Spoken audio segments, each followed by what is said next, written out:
ఉండిలో రఘురాంకు check. Jagan రంగంలోకి దించిన కొత్త బాబు ఎవరు?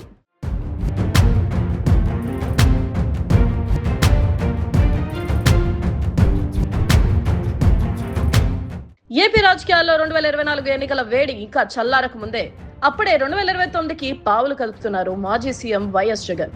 అందరూ వైసీపీ పని అయిపోయింది అనుకుంటున్న టైంలో జగన్ వేస్తున్న ఒక్కో అడుగు పొలిటికల్ సర్కిల్స్ లో కాకరేపుతుంది.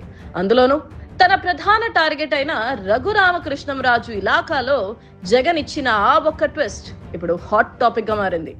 పశ్చిమ గోదావరి జిల్లా ఉండి నియోజకవర్గం.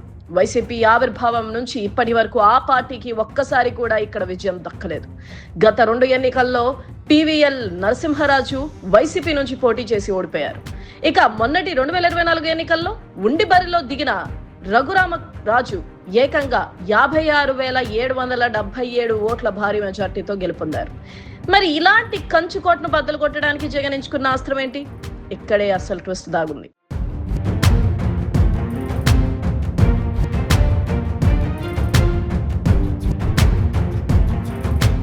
2029 కోసం 3 సర్వే సంస్థలతో గ్రౌండ్ లెవెల్ రిపోర్ట్స్ తెప్పించుకున్న జగన్ సడన్ గా ఉండి ఇన్ఛార్జ్ ని మార్చేశారు.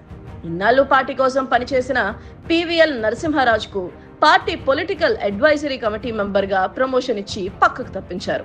మరి కొత్త సమన్వయకర్త ఎవరు? రఘురామరాజు లాంటి ఉద్దండుణ్ణి ఢీ కొట్టే ఆ కొత్త అభ్యర్థి ఎవరు? ఆయనే మంతెన యోగేంద్ర కుమార్ అలియాస్ బాబు.